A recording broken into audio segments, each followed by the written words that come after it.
Hello, welcome to the Learn English Lab. Today's podcast, Advanced English Listening Practice Podcast, topic name is 25 plus C2 level vocabulary on occupations. So today, we're embarking on a really intensive deep dive. Think of it as a linguistic immersion, specifically crafted for you, the advanced English learner. We're not just talking about basic job titles here. No, we're aiming higher. We want to move past the common stuff and really explore some specialized vocabulary. Our goal, our mission, if you like, is to give you the language tools you need to discuss highly specialized expertise, unique roles in society, and complex career path, and to do it with real authority, with the mess. Exactly.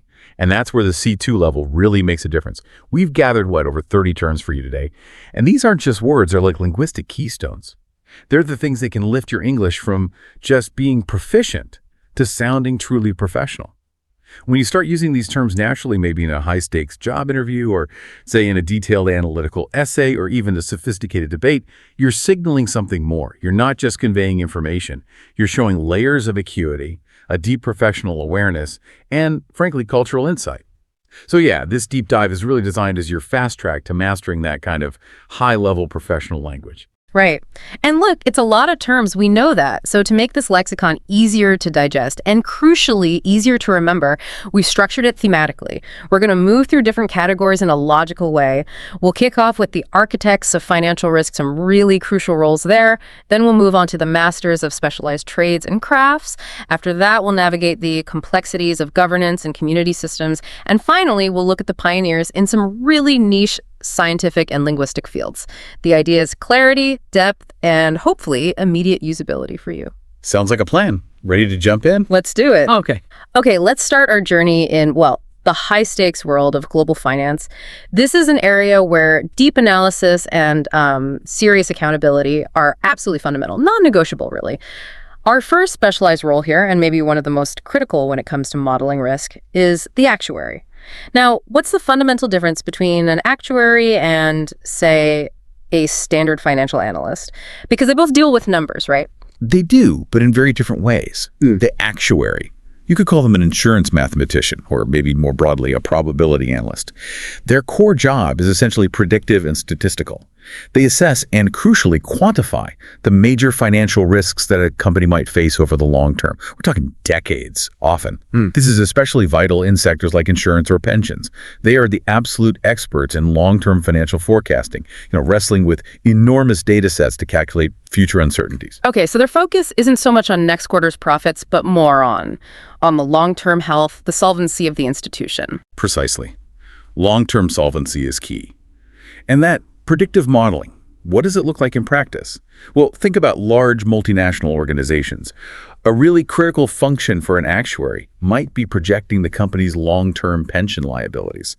This means analyzing all sorts of factors, economic shifts, inflation forecasts, changes in life expectancy, often projecting 50, 60 years into the future.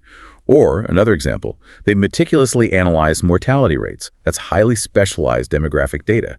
And they use this to establish accurate and, importantly, financially sustainable premiums for life insurance policies. Wow. So they're basically designing the mathematical bedrock for entire product lines. Absolutely. They really are. And their strategic input doesn't stop there. They also advise on complex reinsurance strategies. Now, that's a term you should definitely know at this level. Reinsurance is basically insurance for insurance companies. An actuary will recommend how the firm should hedge against potential high-impact catastrophic risks. Like what kind of risks? Think major natural disasters, huge earthquakes, widespread flooding, maybe even global pandemics. They provide that critical layer of mitigation, ensuring the insurance company itself can withstand massive unexpected payouts without collapsing. Okay, that makes sense. So if the actuary is like the city planner designing the whole risk infrastructure for the institution, then sitting right next to them often is the underwriter. They're also assessing risk, but their focus seems different, more immediate, looking at the individual case. That's a really sharp distinction, yes. The underwriter is the person or team who actually issues the policy. Their job is to evaluate the risk of a specific client, or maybe a single asset, before agreeing to provide coverage. So while the actuary sets the overall boundaries defining what kind of risk are generally acceptable, the underwriter acts as the gatekeeper for each individual application. They make the final call, approve or decline. Let's try a quick scenario just to nail down that difference. Say a massive hurricane hits the coast, devastating thousands of insured homes. Is it the actuary who figures out the total loss for future pricing, or the underwriter dealing with the claims? Okay, good question. The actuary would model the long-term financial impact of that event on the entire fund. They'd use that data to adjust pricing for future policies, maybe across the whole region. The underwriter, though, was the one who initially evaluated and approved, or maybe declined, the insurance for each specific property in that high-risk coastal zone. They would have looked closely at its construction materials, its exact location, potential flood levels, all that detail beforehand. Got it. So the underwriter is much more about the specific details and customization. Exactly. Customization is a big part of it. An underwriter might specialize entirely in, say, commercial properties, assessing the complex risks involved in insuring a massive new skyscraper. And a key aspect of their role is often collaborating with insurance brokers. They work together to tailor specialized coverage for really unique or high-risk ventures. Imagine trying to insure the launch of a new satellite or maybe a blockbuster movie production. That requires very specific evaluation and customization, far beyond a standard policy form. Right. Moving from institutional risk assessment now to the buzz of market operations. Next up, the stockbroker. Now, at a C2 level, we need to understand their role is more than just buying and selling. They're sophisticated market intermediaries, aren't they? Absolutely. Fundamentally, a stockbroker is a securities trader. They execute transactions, buying and selling stocks, bonds, other securities on behalf of their clients, usually for a commission. But their function really hinges on providing strategic advice and achieving transactional efficiency, often in incredibly volatile, fast-moving markets. And what kind of sophisticated strategies might they be advising on or using? Well, a primary function is often advising clients on portfolio diversification. That's absolutely crucial as a strategy.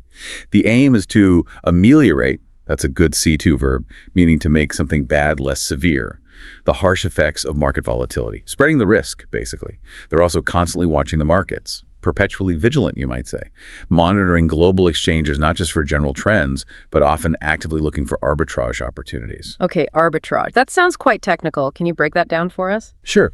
Arbitrage is all about exploiting tiny, often fleeting price differences for the same asset in two different markets at the exact same time.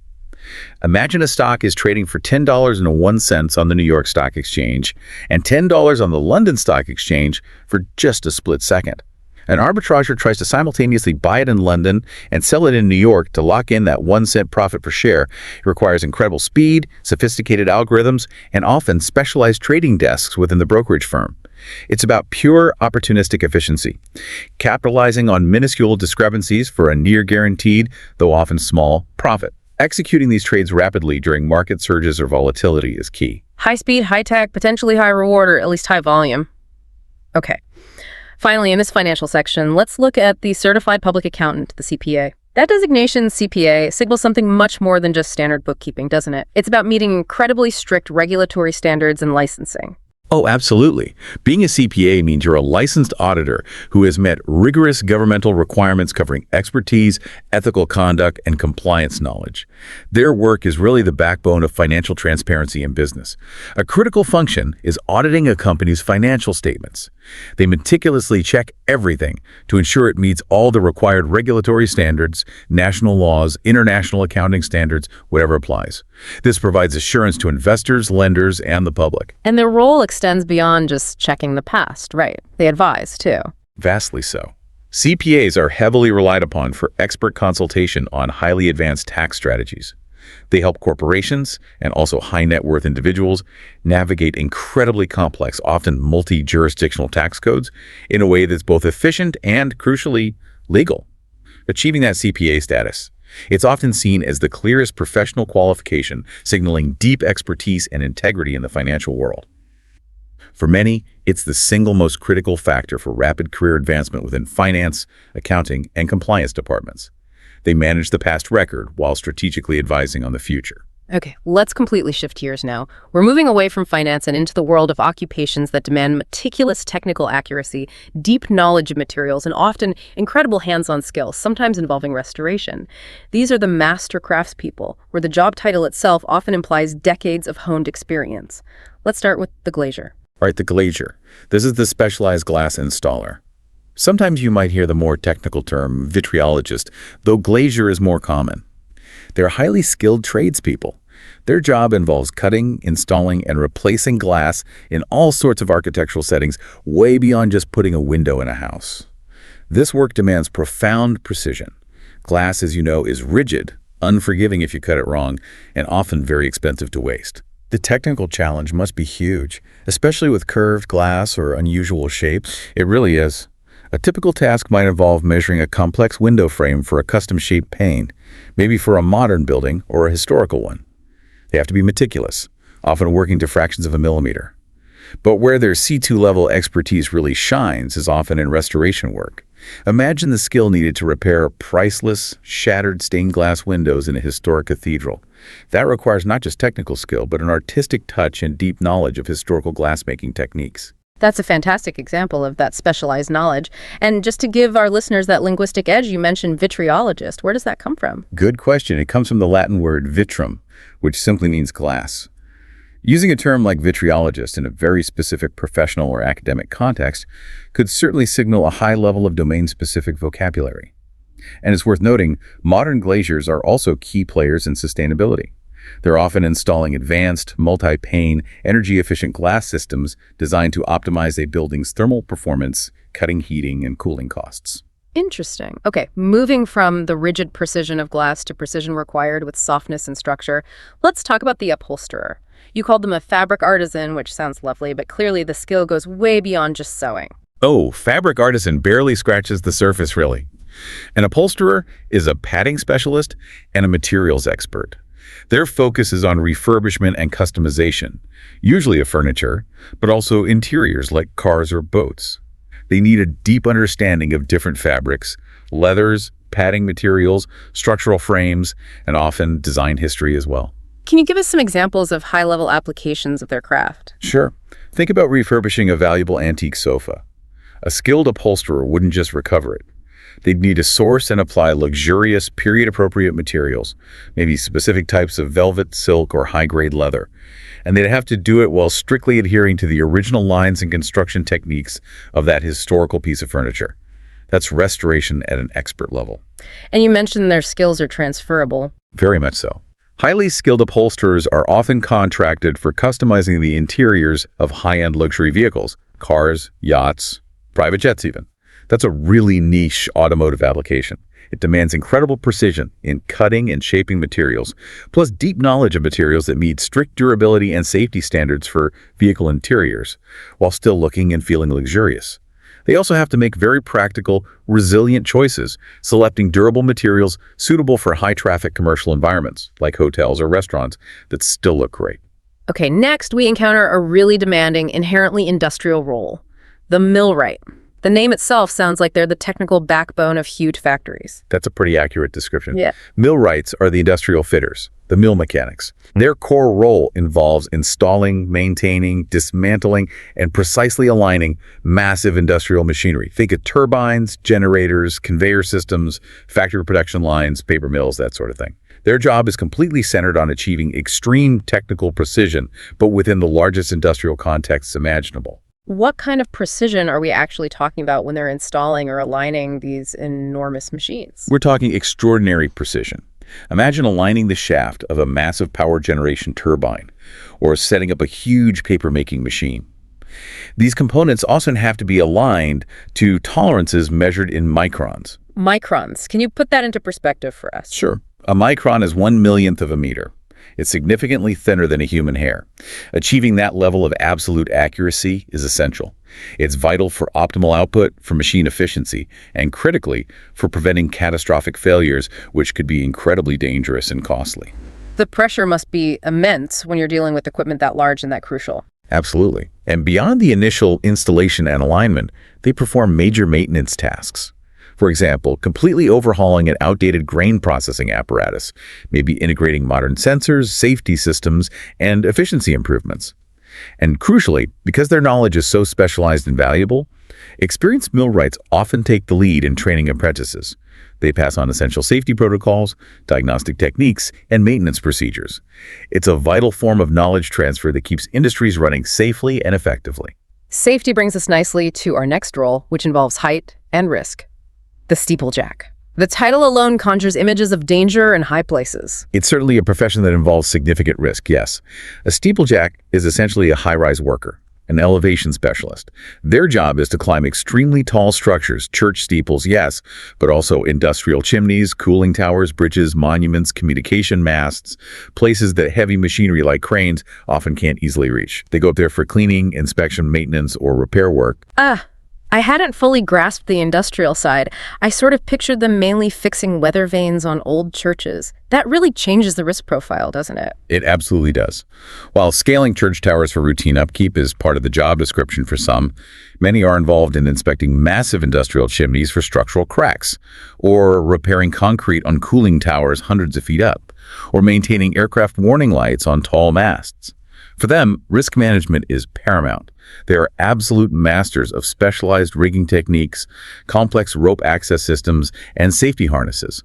They have to execute inherently hazardous tasks with meticulous C2 level safety planning and strict adherence to protocols. Okay. And rounding out this section on craft and trade, let's look at the seamstress, sometimes called a needlewoman.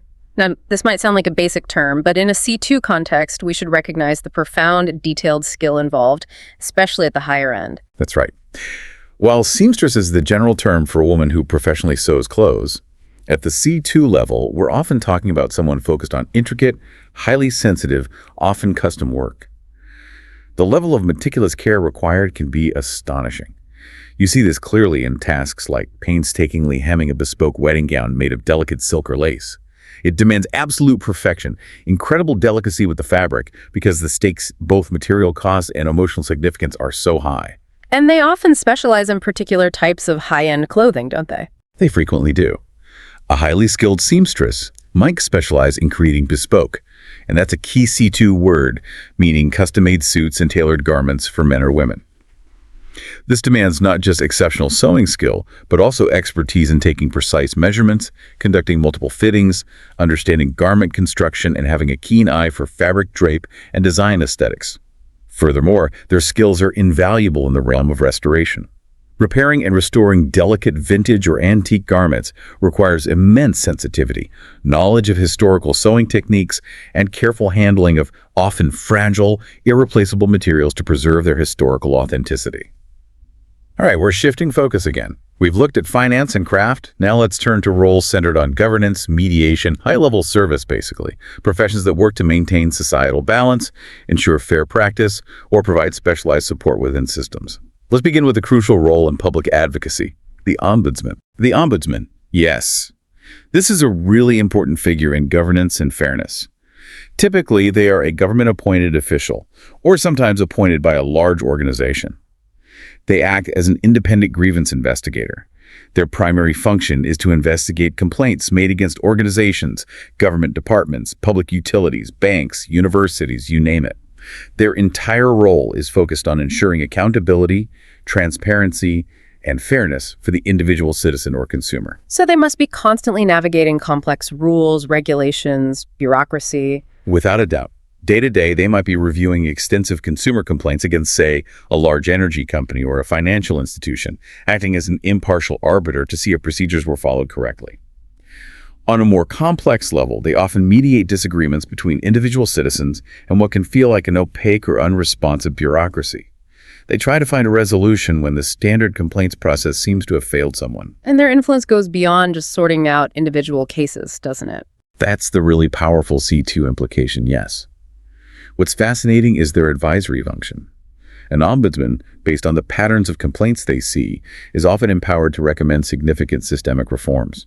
If they keep seeing the same problem crop up again and again, indicating a flaw in the system itself, they can issue reports and make recommendations to the organization or even to government to fix the underlying issue. They don't just solve isolated problems, they can influence long-term policy change for the better. Interesting. Related to providing specialized advice, we have the term resource person. Now, this sounds potentially broader than consultant. What makes it a powerful C2 term? A resource person is essentially an expert consultant, yes, but the term often implies someone with very specific, perhaps niche and highly valuable knowledge, who is called upon for targeted guidance, information, or training in particular situations. Their expertise is topical and often indispensable when a specific challenge arises. How might you typically see a resource person being used in a professional context? Well, they might be brought in to deliver focused seminars or workshops on quite advanced topics.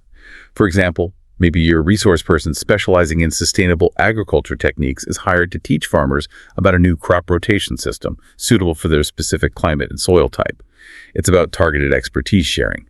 Or, in the business world, perhaps a legal expert acts as a resource person to mentor tech startups specifically on navigating the complex compliance issues around data privacy in their particular sector.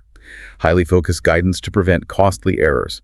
And you often see them at conferences, invited to provide critical, up-to-the-minute insights on pressing issues, perhaps addressing complex global supply chain vulnerabilities, or unpacking the latest climate policy negotiations for a specialized audience. Okay.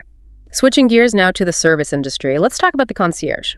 We generally know they work in hotels, but what makes this role relevant at a C2 level is the depth of their personalized, often almost invisible, service, right? Exactly. A truly great concierge is a master of seamless anticipatory service. They are the guest services agent, yes, but their role revolves around deep insider knowledge and absolutely immaculate execution.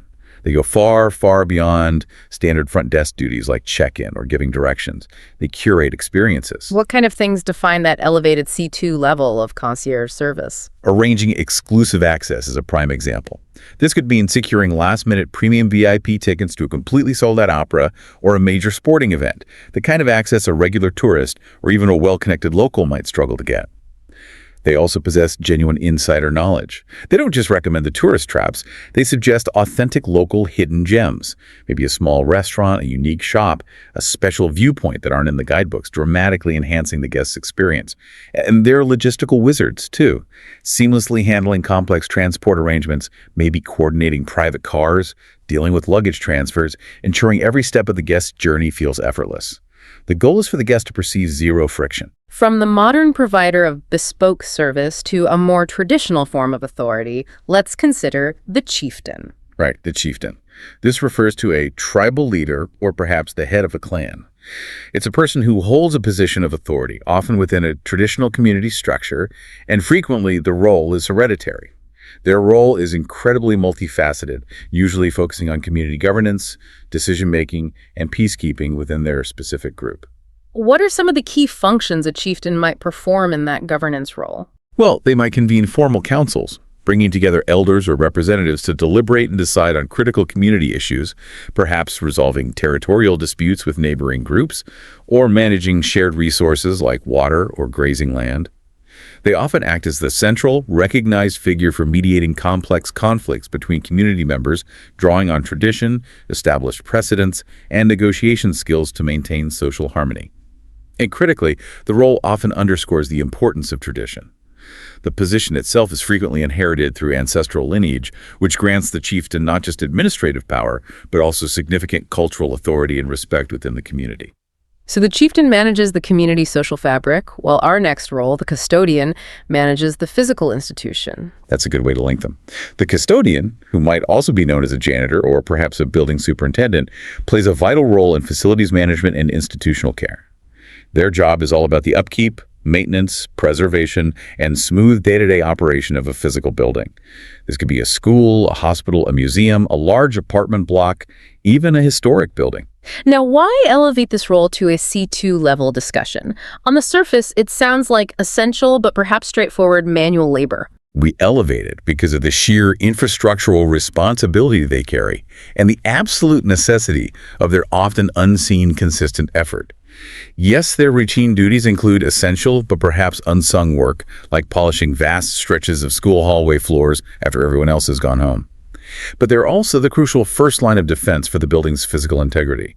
They provide prompt, hands-on fixes for minor issues, quickly repairing a sudden leak before it causes major water damage, or fixing a malfunctioning heating system, or resetting a tripped circuit breaker, things that, if left unattended, could disrupt the entire building's function or safety.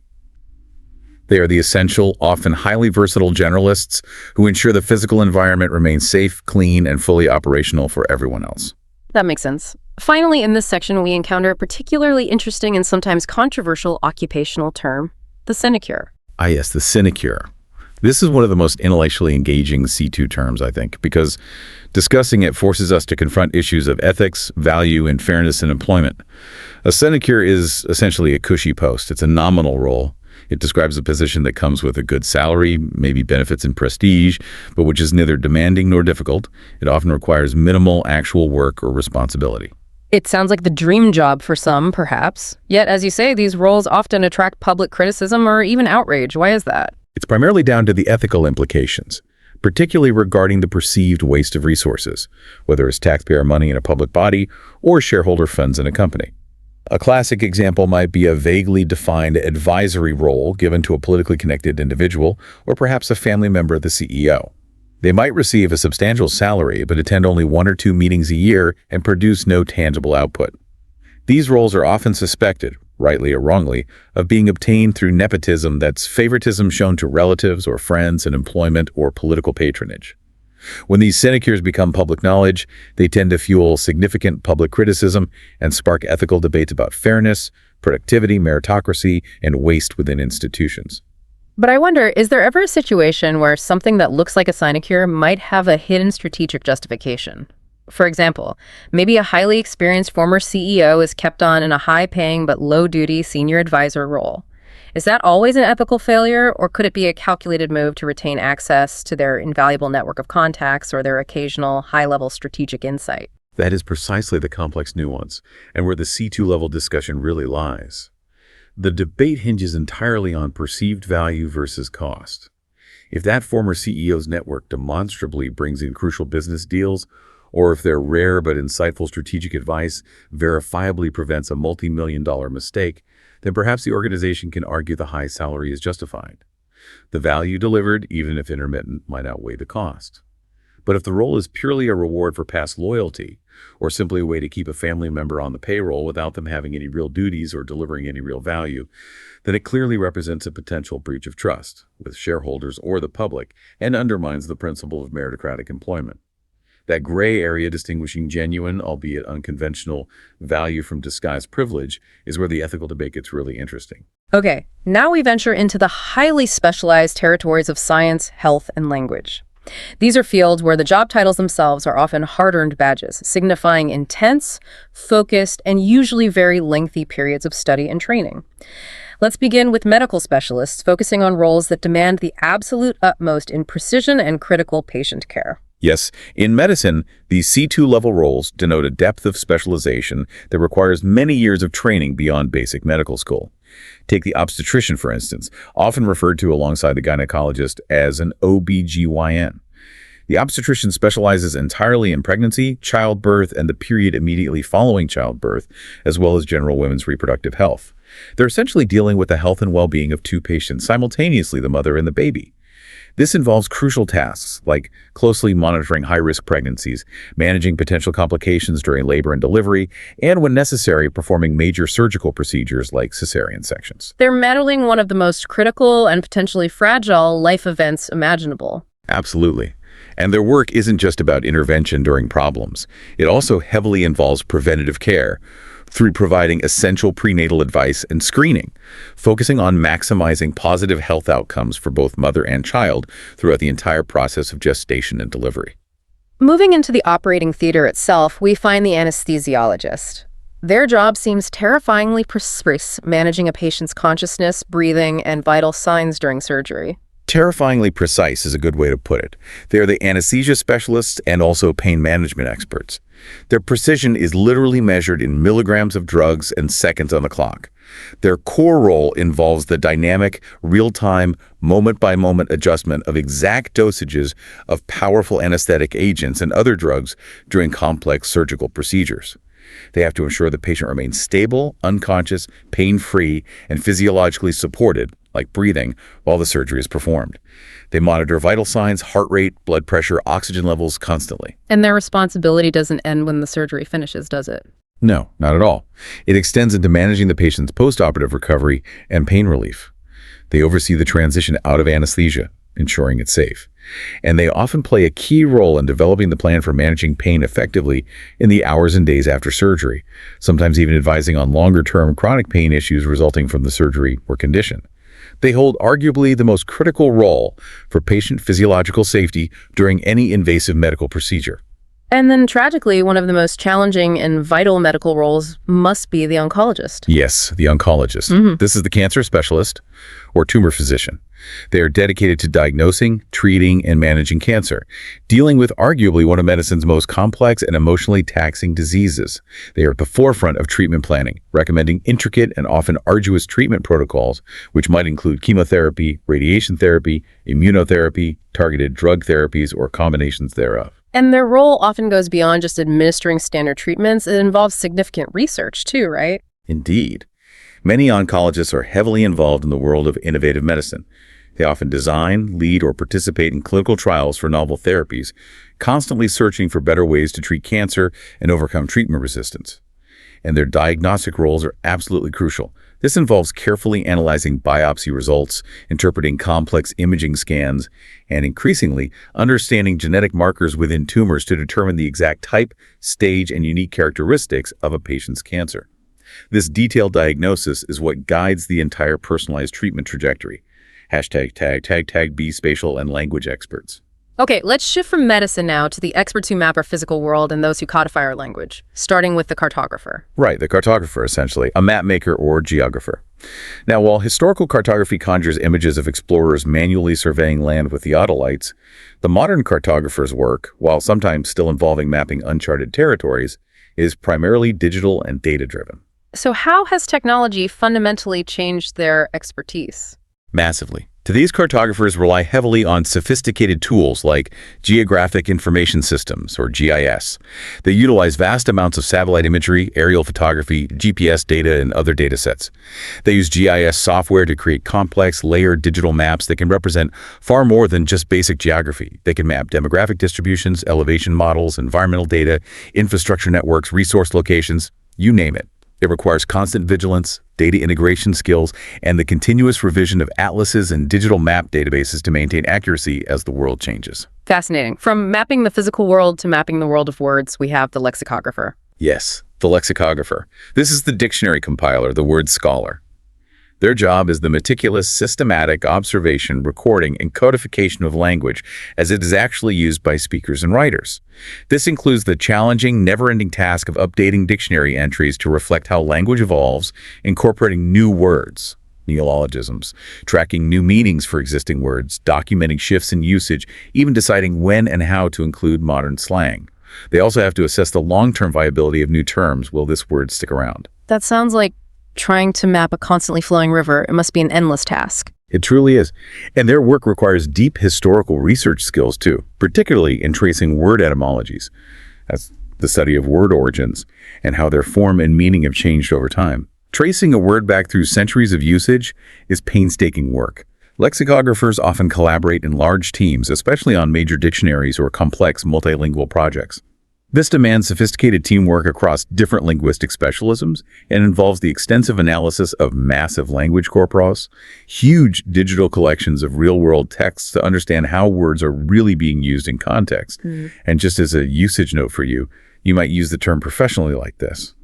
The editorial board deferred to the lexicographer's rigorous analysis of usage frequency across various digital corpora before approving the new dictionary entry. Excellent example. And then taking that study of language and connecting it back to how people actually behave in society, we have the sociolinguist. Exactly.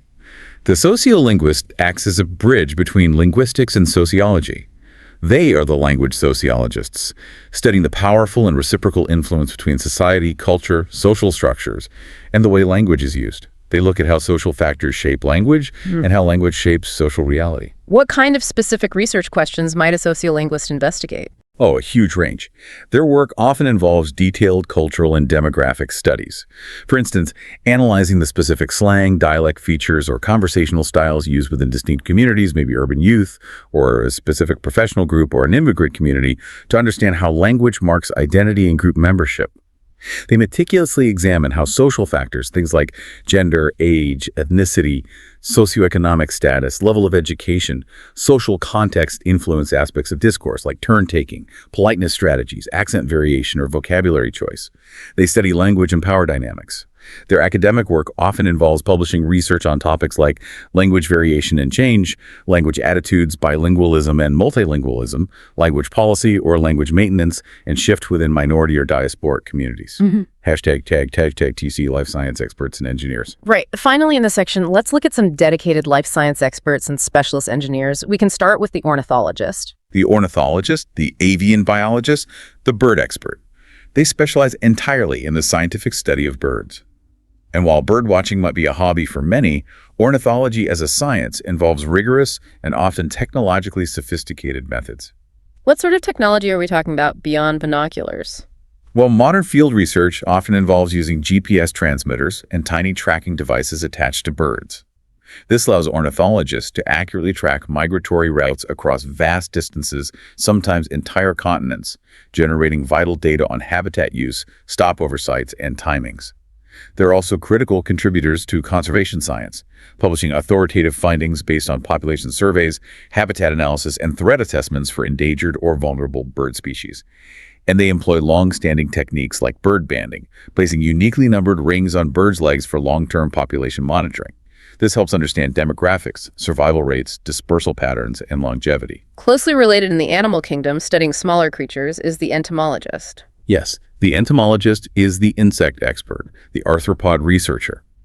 Their work covers a huge spectrum, from fundamental biological science to very immediate practical applications. What might characterize their research at either end of that spectrum? Okay, so at the fundamental end, their lab analysis might involve incredibly detailed examination of tiny beetle specimens under powerful microscopes to understand their intricate anatomy, physiology, genetics, or taxonomic relationships, classifying the millions of insect species. But then, this deep scientific knowledge is often powerfully applied in practical ways. For instance, entomologists advise extensively on crucial pest control strategies for agriculture, helping farmers protect vital food supplies from insect damage in sustainable ways. They also play key roles in public health, developing strategies to manage insect vectors of disease, like mosquitoes that transmit malaria or Zika virus, or ticks that carry Lyme disease. A profession that has certainly been in the spotlight globally in recent years is the epidemiologist. Absolutely. The epidemiologist, the disease tracker, the outbreak analyst, is utterly central to modern public health infrastructure. Their work involves using sophisticated investigative and statistical methods. For instance, during an outbreak, they meticulously trace a disease's spread through complex contact mapping to understand transmission dynamics, who infected whom, where, and when. Often they do this under intense time pressure and public scrutiny. And their role isn't just reactive, it includes predictive modeling too, doesn't it? Very much so. A key part of epidemiology involves forecasting future disease trends, whether it's predicting the likely trajectory of a pandemic or modeling the potential impact of localized outbreaks.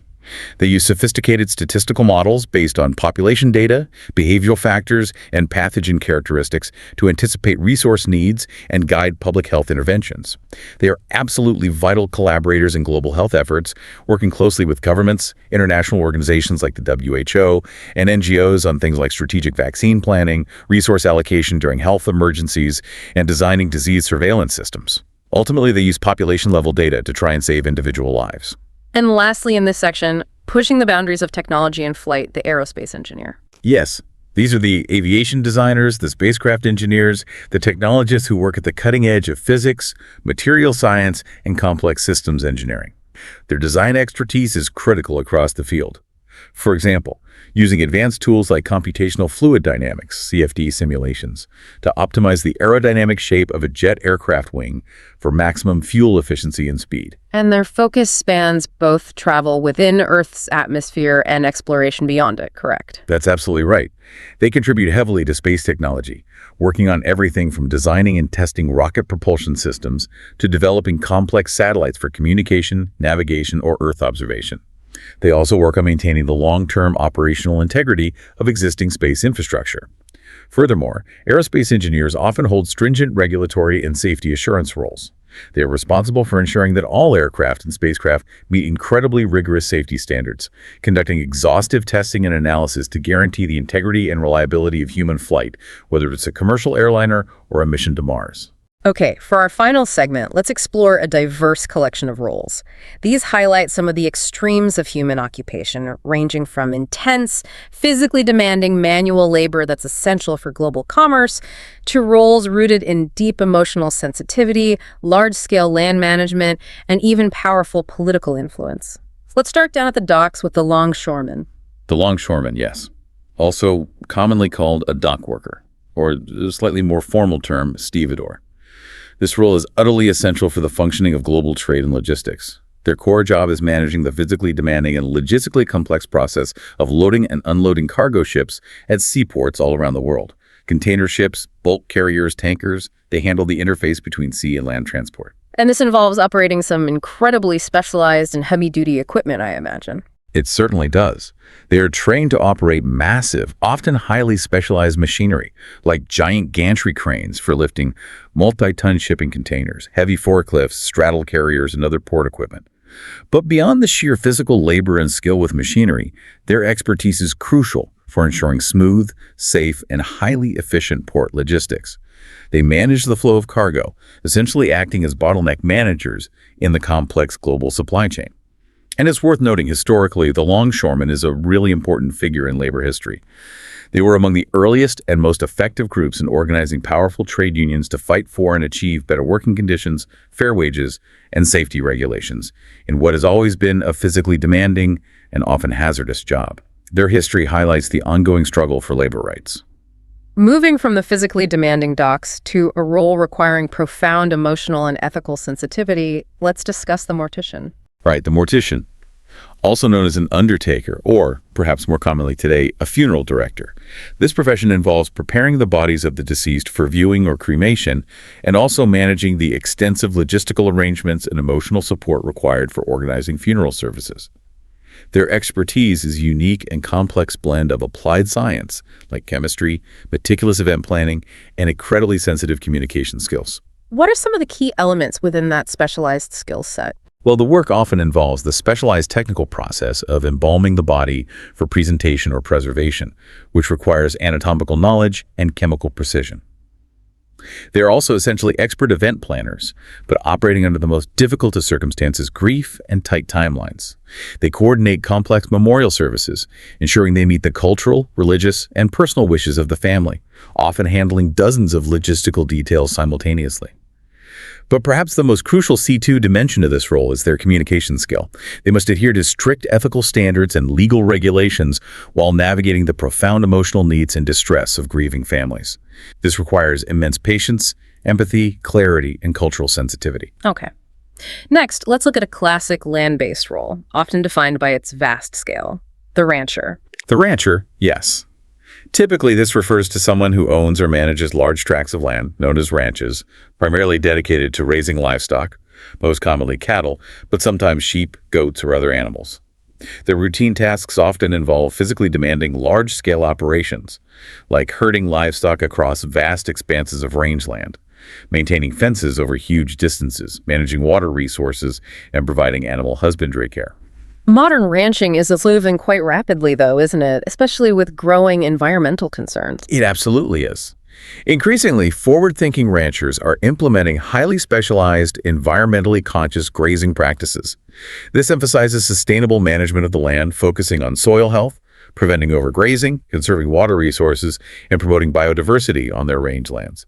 Many are also having to diversify their business models to remain economically viable. This might involve pivoting into supplementary income streams like offering ecotourism or hunting leases on their land, or perhaps specializing in niche markets like organic or grass-fed beef production. Then we have a role defined perhaps more by its sharp political influence and persuasive writing, often operating outside the mainstream media.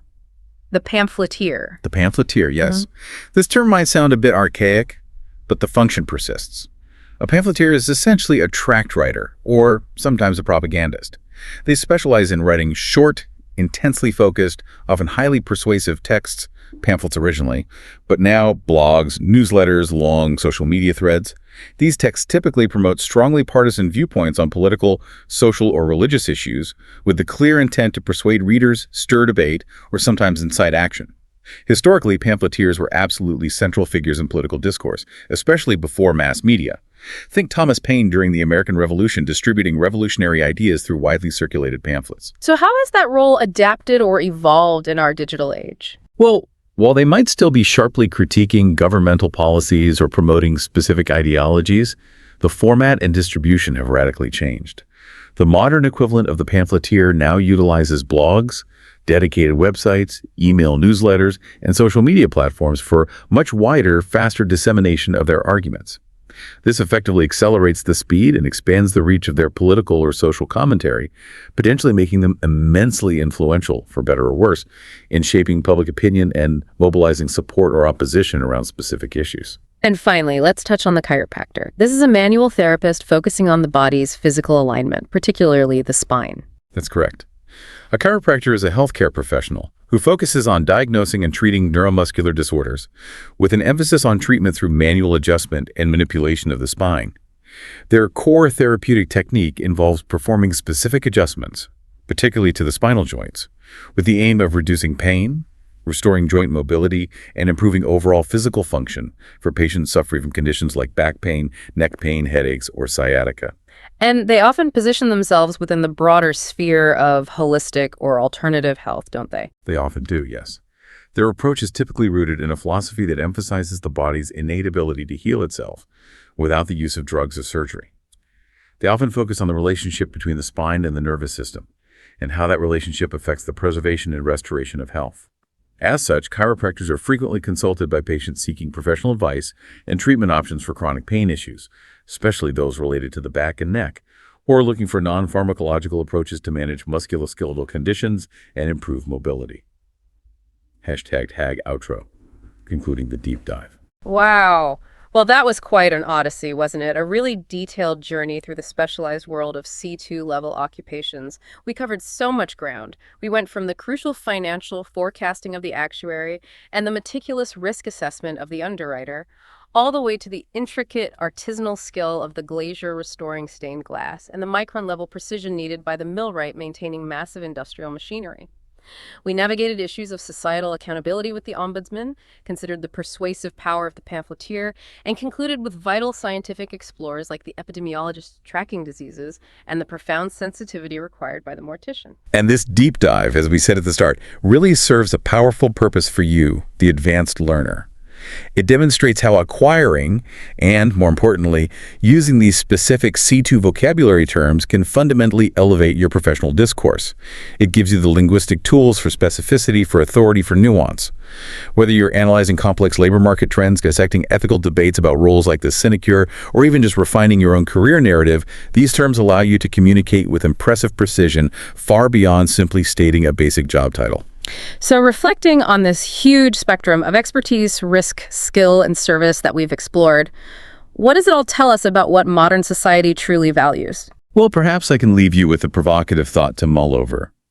After reviewing all these demanding, intricate, often hidden, sometimes dangerous professions, from the steeplejack working high above us maintaining critical infrastructure, to the anesthesiologist precisely managing life itself during surgery, or the longshoreman keeping global trade moving, which one of these many niche roles do you believe is the single most indispensable to the continued, stable, functioning equilibrium of our modern society? And perhaps more profoundly, what does your answer to that question suggest about where we really place value and what kind of expertise we truly depend upon in the 21st century? Something to think about. That is a compelling question indeed. A lot to reflect on there. If this occupational odyssey gave you food for thought and boosted your vocabulary, please do like, share, and subscribe to this YouTube channel.